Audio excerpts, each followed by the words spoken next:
phenomenon, something that exists and can be seen, felt, tasted, etc. Oh, okay. Especially Something that you something can unusual or interesting. Okay, something that you can see with your senses. Okay, that's knowledge which you can see with your senses or perceive with your senses. Okay. Okay, we got that one. So now we go into the next verse, which is Manushanam Sahasrishukas Chityantatam Siddhe. Something special because it's completely different or extremely unusual. That's phenomenal, yeah. Yatatam Apisidanam, yeah. Kaschinimam Veti Tattvatam. This is a very interesting verse. It says, out of many thousands among men, one may endeavor for perfection. And of those who achieve perfection, hardly one knows me in truth. So that makes it kind of quite complex, doesn't it? Like out of many who endeavor for knowledge, because there's not that many people who want to find out, isn't it? It's kind of few and far between. And then of those, hardly one knows Krishna in truth. But now Krishna goes on to explain, this is where he really starts. Bhumarapan manalavayu kamana buddha evacha ahankara ityamne bina prakriti astada. So he talks about earth, water, fire, air, ether, mind, intelligence, and false ego.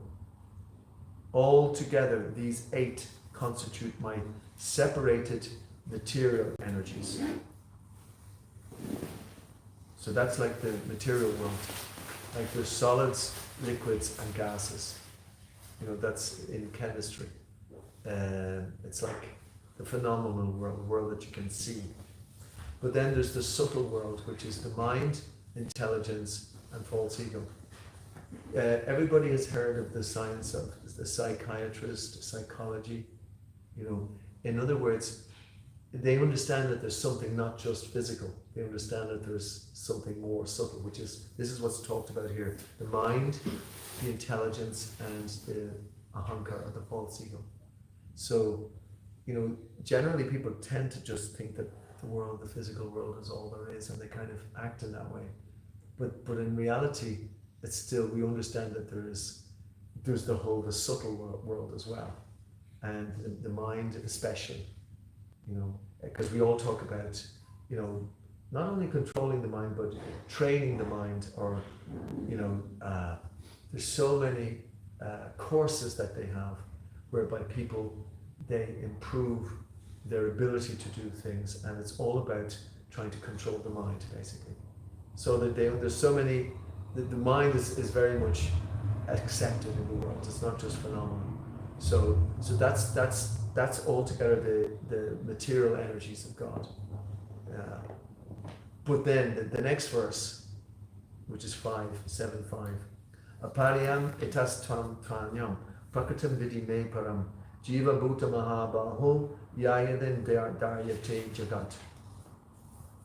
Besides these, that's all the material, O mighty armed Arjuna, there is another superior energy of mine, which comprises the living entities who are exploiting the resources of this material inferior nature. So that's the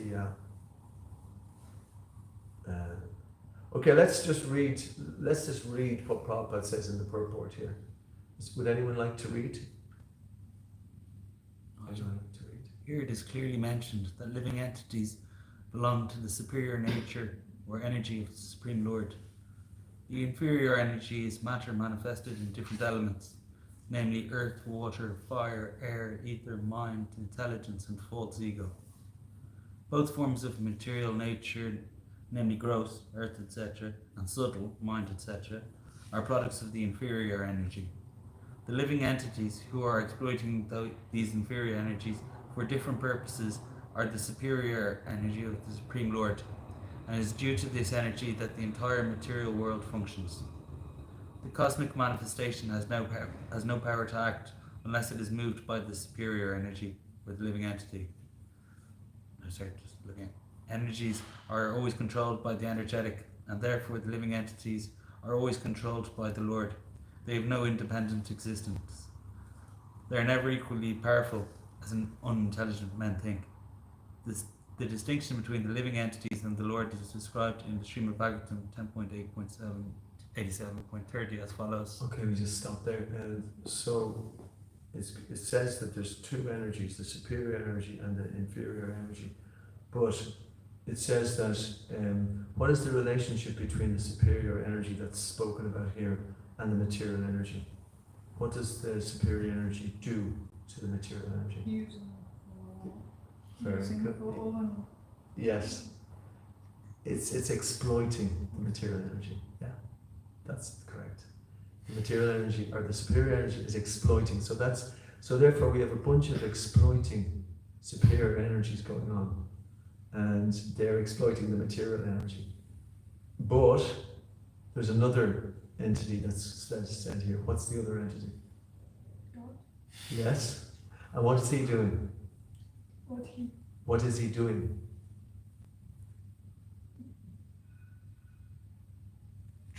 Controlling.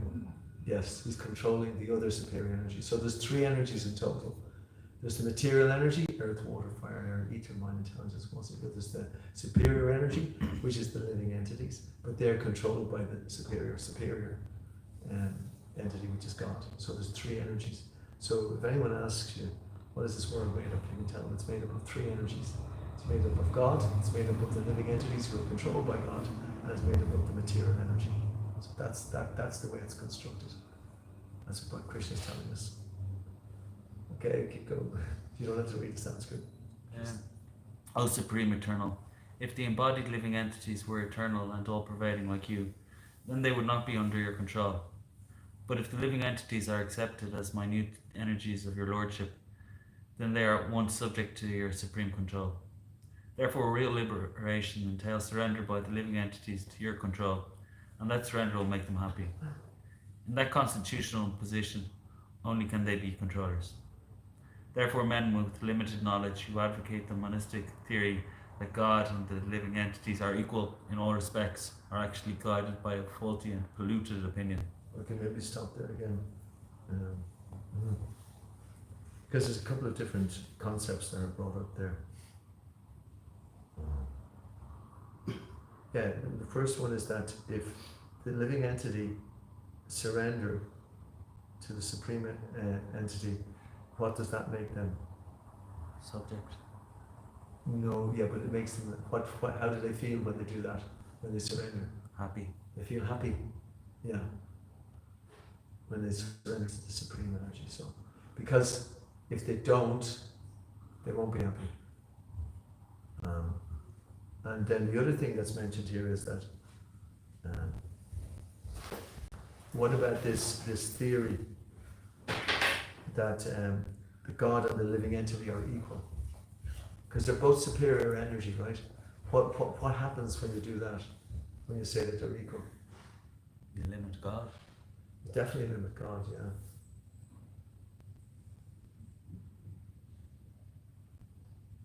Well, first of all, it's an illusion to think that they're equal. It's just a mistake to think that I'm God, you're God, we're all God. You know, because otherwise, why would you be an illusion? And a good point as well is that the Supreme is the controller of the living entities. Does anyone here ever experience when they plan something and it doesn't work out? Therefore, you're not God. Do you know? So that's an easy proof that we're not, because I think we regularly try to plan something and it just doesn't work out, and that is the difference between ourselves and God, and well, it's one difference anyway. Anyway, that was taken from the Bhagavatam 10:87:30, and so that is again using Shastric evidence to show the different energies. The superior energy, but then there's God who is above that, and then there's the material energy. Okay, could you continue there? The Supreme Lord Krishna is the only controller, and all living entities are controlled by him.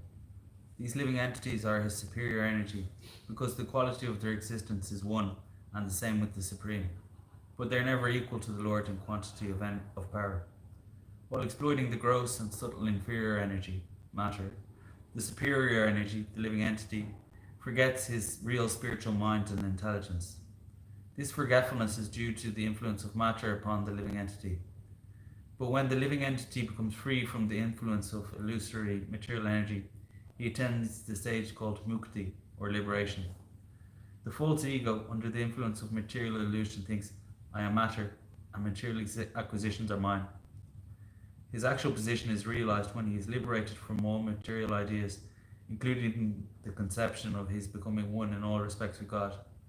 Therefore, one may conclude that the Gita confirms the living entity to be only one of the multi-energies of Krishna, and when this energy is freed from material contamination, it becomes fully Krishna conscious or liberated. Thus ends the purport of the Bhagavad Gita by His Divine Grace, Srila Prabhupada Ki Jai. Yeah. I think this section here, while exploiting the gross and subtle inferior energy, because that's what people do. They do exploit the gross, but also the subtle and the superior energy. The living entity forgets his real mind and intelligence. So what Prabhupada is saying is that we actually have a spiritual mind and a spiritual intelligence. So that's what we're seeking. That's what we're trying to experience, our actual spiritual mind and intelligence. And he talks about forgetfulness, because we've forgotten that we're spiritual. Actually, do you know, we've actually forgotten it. And he says that's due to the influence of matter upon the living entity. But then he talks about getting free from the influence of matter. So we can conclude that when we are freed from material contamination, we become Krishna conscious, we become liberated. So any questions so far? Any comments? Anyone wants to ask anything? Do you know God? You asking me personally? Yeah. Okay. Yeah, I mean, like,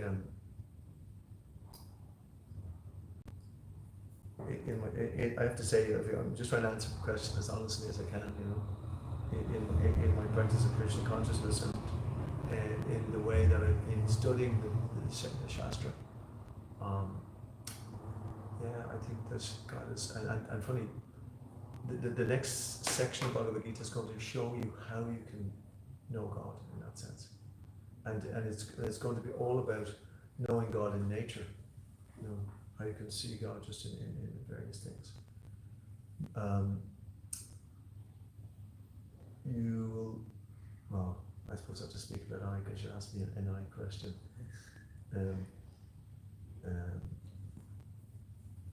Obviously, I'm prefacing it with a degree of humility, like, you know, who can actually know God, because God is so great.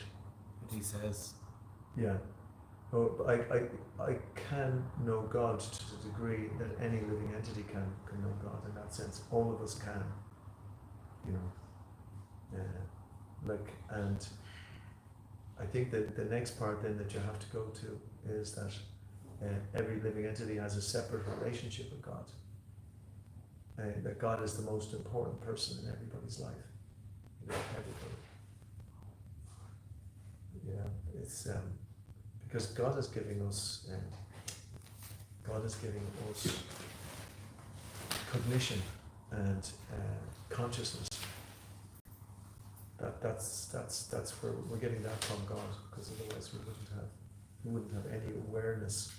We'd be kind of like, you know, something else, like a piece of earth or something. So this whole section of Bhagavad Gita is going to see, this is what Krishna is doing in that sense. He's telling us all about who he is, you know. He's allowing us to understand who he is. It's quite extraordinary. That, because it's interesting you're asking me that question, actually, because that's the whole purpose of why this book is here in the first place. so that we can know God. Exactly, yeah. But any superior and inferior energy, and God is energy. Is that what you're saying as well? They're all coming from God. They're emanations from God. The superior energy, like this, the superior energy which never So the touches superior matter. energy, inferior energy, and then God's above, like Yeah, theoretically above. Like yeah. I think the way they put it though is that the superior energy, which never falls down, that's Krishna. That's all the incarnations of Krishna.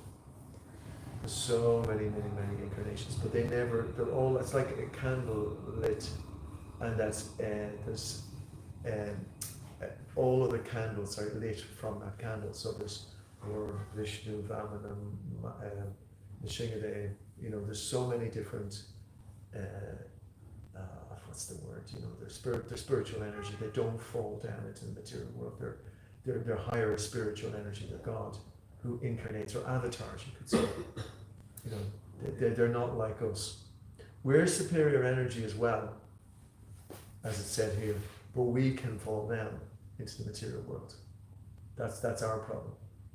We've got a tendency to be overcome by God's third energy, which is the material energy, and that energy is earth, water, fire, air, ether, mind, intelligence, false ego. Maya. Well, yeah, I mean it's the material energy basically, and both subtle and gross. And we're kind of, we've chosen that place to live in because we became forgetful of our original relationship, which was being controlled by God, or in a loving relationship with God. We sought to find that loving relationship elsewhere. That's what we all did. That's what we've all done. And the way there's an important aspect to that though, is that we're trying to, the world was created by God for us, because God is the supreme controller, and we didn't want to be controlled by God, so we tried to. God has facilitated a place where we can try to be a controller. You know, so we created the material world where we can try to be a controller. But getting back to your original question, do I know God? Maybe I'll throw that out to the audience. I will try to ask, do you have this experience to be dependent from Lord? It's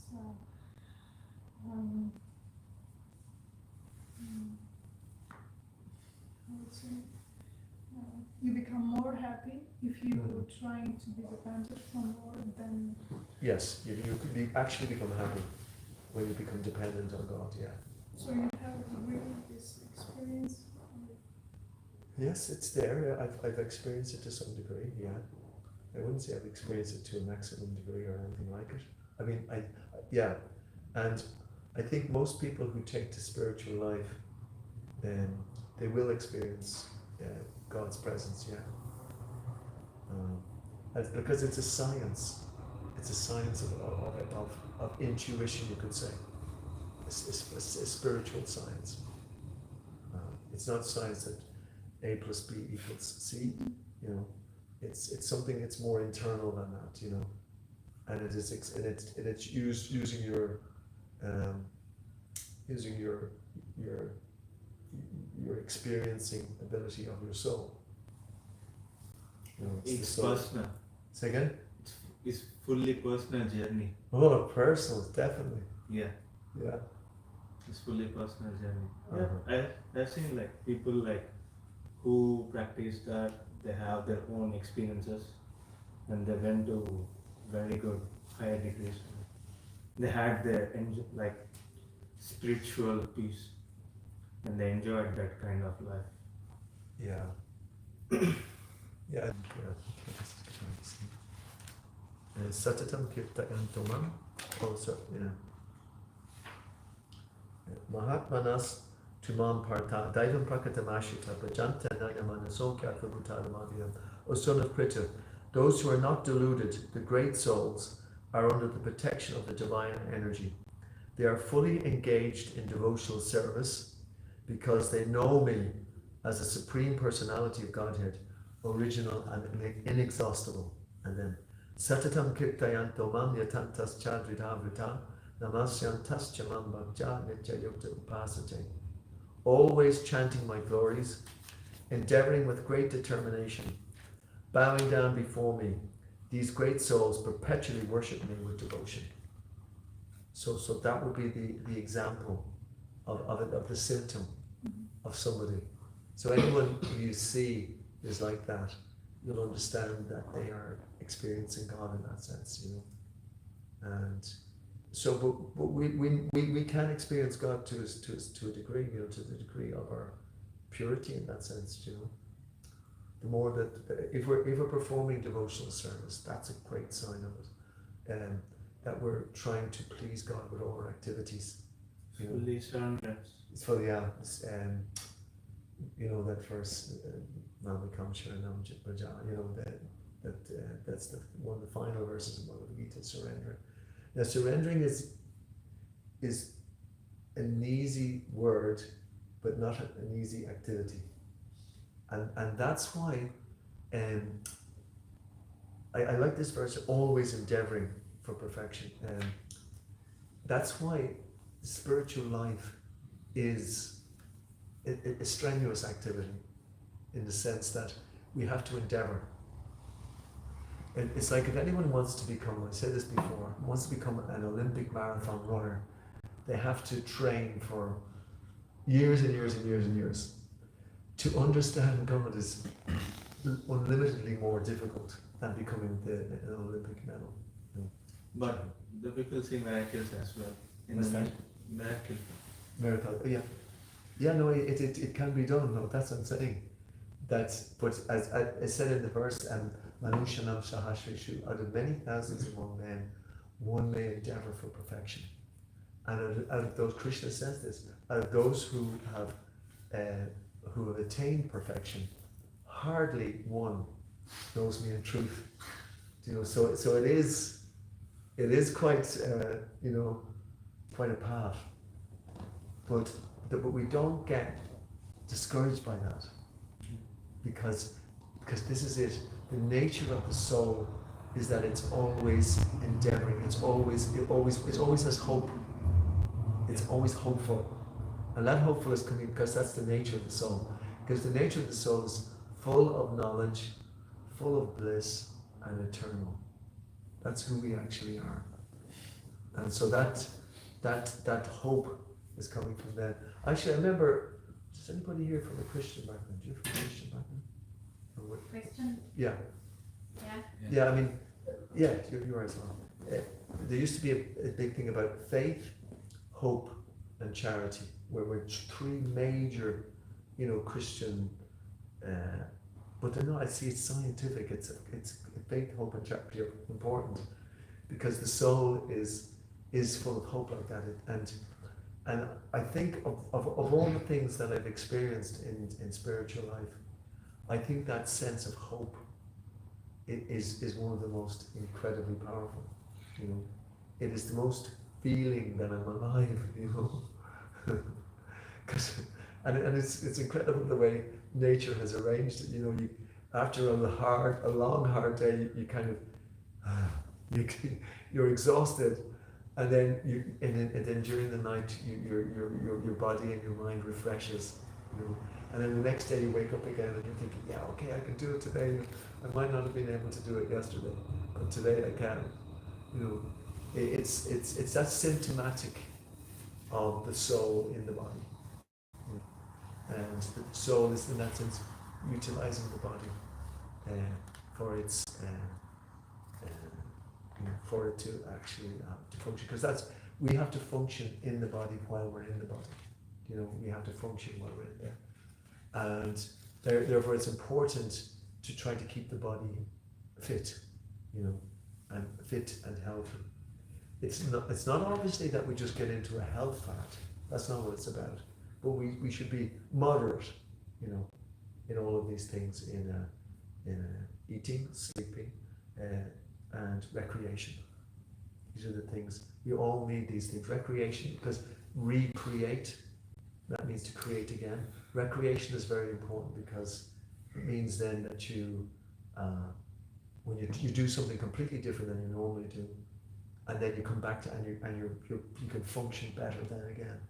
So these are all hints that Krishna gives us how to live better in the body as the soul in order for the soul to experience itself.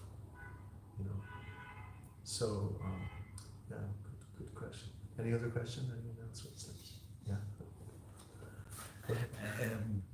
By practicing yoga and full consciousness of me with mind attached to me, you can know me that yoga is bhakti yoga, and everything we're doing should that be bhakti yoga. Yeah. Yeah, that ideally, we may not be always able to do that. Bhakti means you do everything with devotion for God. Because the major difference between us and what's the crunch of Bhakti Yoga is that we generally in the world we're doing everything for ourselves. It's kind of selfish. For my senses, I want to enjoy. That's the direct opposite to what it should be. I want to do everything to please God. That's not an easy state to be in. It's because we're in this foreign state for so long, for many lifetimes. You know, it's not just this lifetime; it's many lifetimes. We are the way we are because of who we were. So that's a very strong, heavy force of nature that has us the way we are. Like we're based on our previous karma. So that's not easy to change, you know.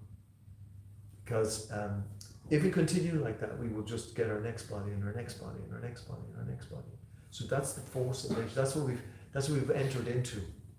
You know, we've entered into this. Krishna calls it Maya Jakshina Prakriti Suya Chechacharacharam. It's like a machine made of the material energy. You know, once we've made this choice, we're in this machine, and we're saying, I think I'll get out now, Krishna. You know, it's not that easy. You know, Krishna wants to say, well, hold on, you chose to get out. Okay, let's see if you really want to get out, because a lot of the time we actually just want to, but I want to enjoy instead. I want to be the boss again. I want to enjoy just for myself. No, but our real nature is we want to please Krishna, and then we can be happy. So that has to be tested. Do we want to please Krishna? Because once we want to please Krishna, then we're in the spiritual world again. Then we're back in the spiritual world. But you can be in the spiritual world while in the material world by practicing Bhakti Yoga. Does that make sense? Do everything for God in full consciousness of God. They're doing it for you. Yeah. If you do that, you can know Yeah. task. In full, free from doubt. Okay, can somebody else read text number 6? Anyone like to read 6? What I meant to tell you where we are. The Bhagavad Gita, chapter 7, text 6. Chapter 7, text 6. Okay, I'll read the Sanskrit. Eta jonini bhutani sarvani jupataraya aham kritsnasya jagata prabhavo pralayastata. Let's read. Yeah. All created beings have their source in these two natures of all that is material and all that is spiritual in this world. Now know for certain that I am both the origin and the dissolution. Prophet says, everything that exists is a product of matter and spirit. Spirit is the basic field of creation and matter is created by spirit. Spirit is not created at a certain stage of material development. Rather, this material world is manifested only on the basis of spiritual energy. This material body is developed because spirit is present within matter. A child grows gradually to boyhood and then to manhood because that superior energy, spirit, soul is present. Similarly, the entire cosmic manifestation of gigantic universe is developed because of the presence of the super soul, Vishnu. Therefore, spirit and matter, which combine to manifest this gigantic universal form, are originally two energies of the Lord, and consequently the Lord is the original cause of everything. A fragmental part and parcel of the Lord, namely the living entity, may be the cause of big skyscraper, a big factory, or even a big city, but he cannot be the cause of big universe. The cause of big universe is the big soul or the super soul, and the Krishna, the supreme is the cause of both the big and small souls. Therefore, he is the original cause of all causes. This is confirmed in the Katha Upanishad 2.21.3. Nityo Nityanam Chaitanyas Chaitanyam. Aye. That's a very nice. That's a very good verse as well. 2:13.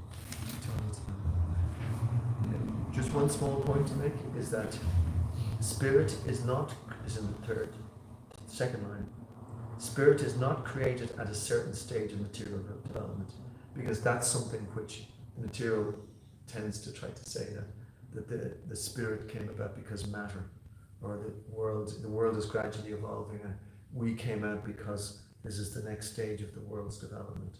All of that type of stuff is completely dismissed by Krishna. It's not true. It is a complete speculation, and it will not get us anywhere. But the rest is saying the same things, that there are three energies. There's the material energy. There's us, who are superior, but then there's Krishna, who is the source. Is there any questions on that?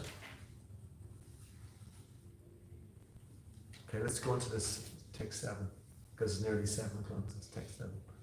Because I wanted to get to text 8 tonight.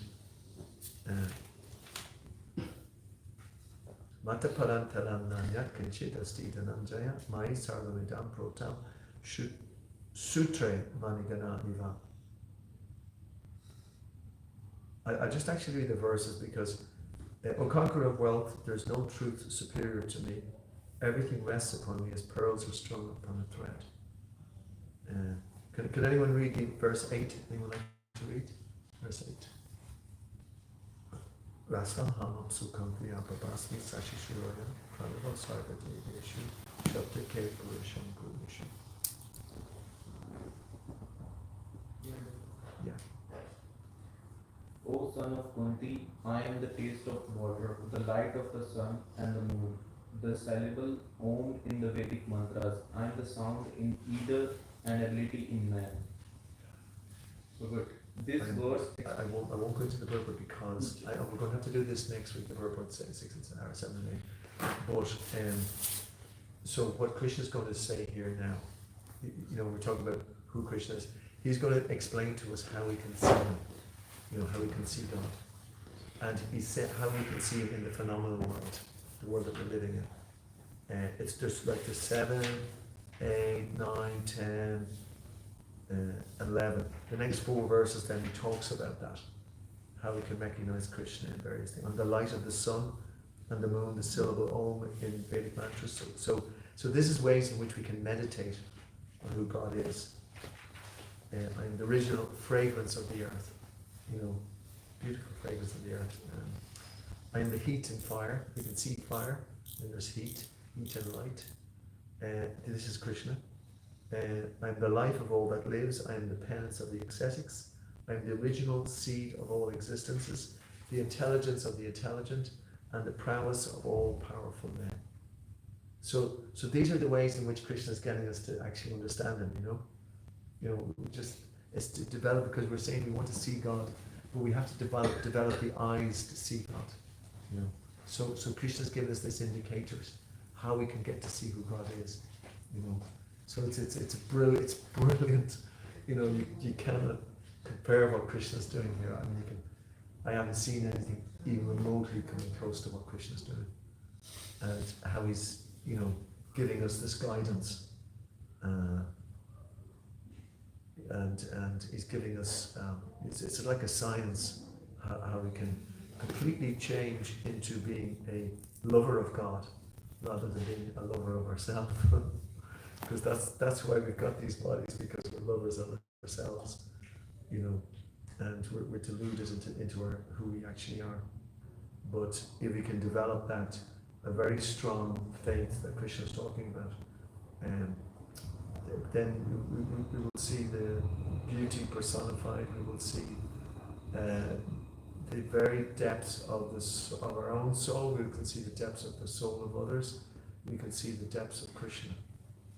It is a constant, where every step is a dance and every word is a song. And that's only the start. So now that since I've finished on the word, every word is a song, I think we come to the second part of the program, which is the Kirtan. So we'll start some music now. So, thank you. Hare Krishna.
Hare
Hare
Yeah, just do one and I'll.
Krishna, Hare Krishna.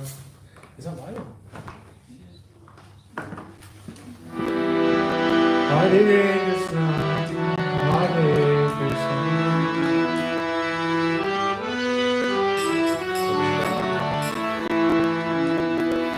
Hare Krishna, Hare Krishna,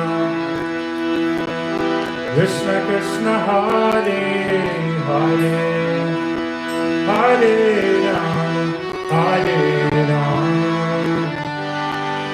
Rama Rama, Hare Hare, Hare Krishna, Hare Krishna, Krishna Krishna, Hare Hare, Hare Rama, Hare Rama,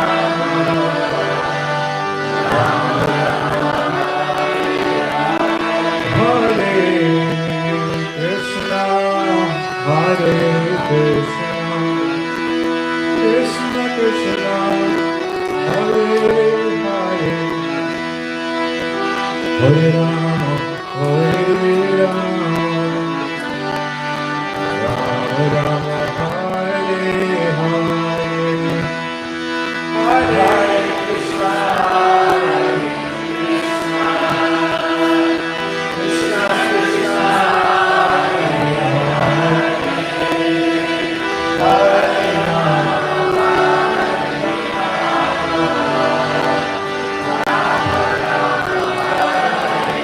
Hare Krishna, Hare Krishna, Krishna Krishna, Hare Hare, Hare Rama, Hare Rama, Rama Rama, Hare Hare,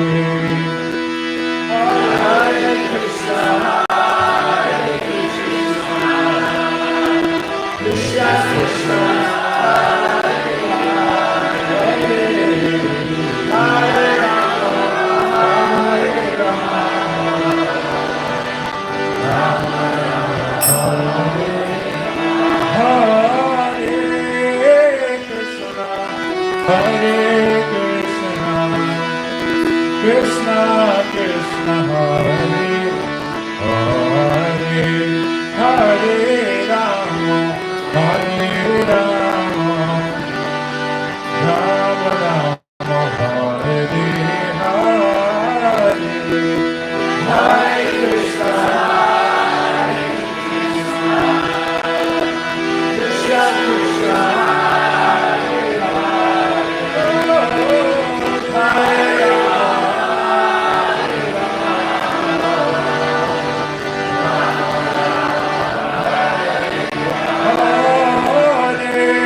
Krishna, Hare Krishna, Krishna Krishna, Hare Hare, Hare Rama, Hare Rama, Rama Rama, Hare Hare, Hare Krishna,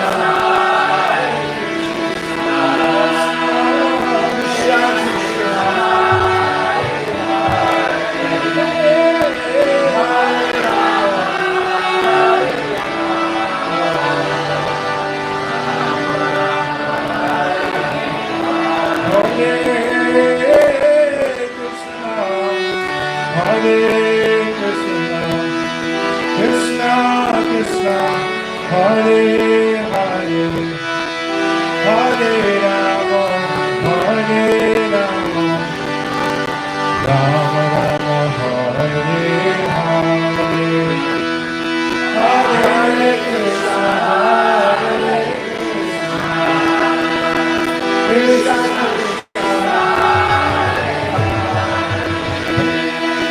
Hare Rama, Hare Rama,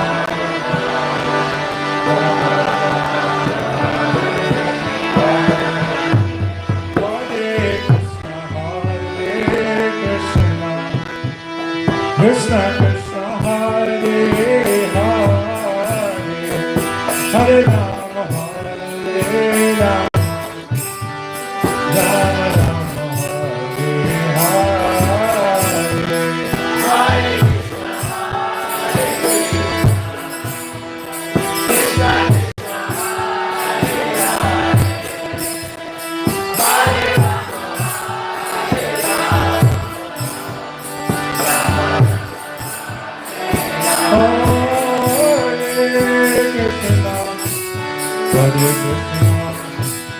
Krishna Krishna, Hare Hare, Hare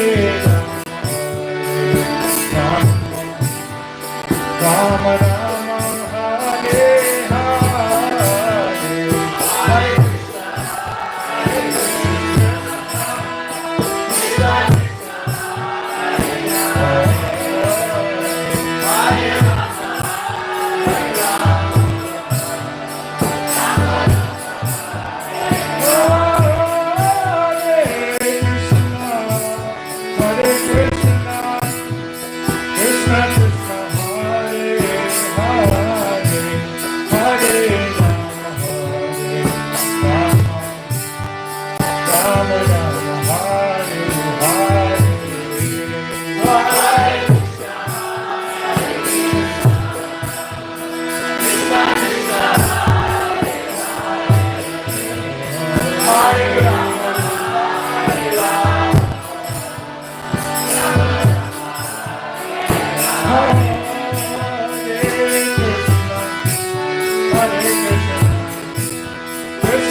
Krishna Krishna, Hare Hare, Hare Rama, Hare Rama, Rama Rama, Hare Hare, Hare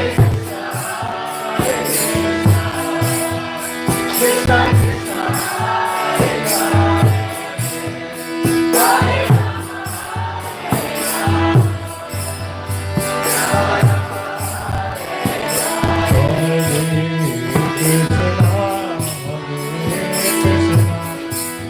Krishna Krishna, Hare Hare, Hare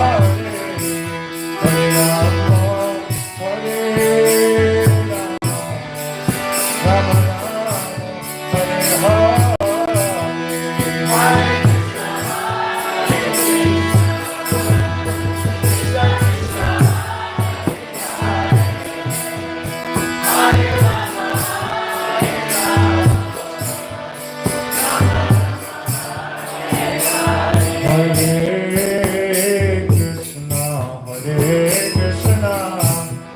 Krishna Krishna, Hare Hare, Hare Rama, Hare Rama, Rama Rama, Hare Hare, Hare Krishna Krishna, Hare Hare, Hare Rama,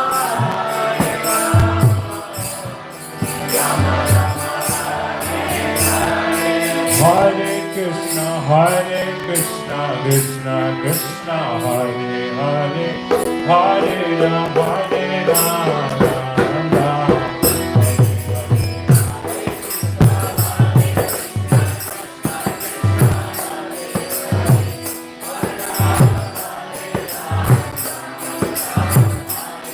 Hare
Hare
Hare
the Namaste prayers. I was wondering, would Irina maybe say, and both of you say for the Namaste prayers? Yes.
How are you, bro?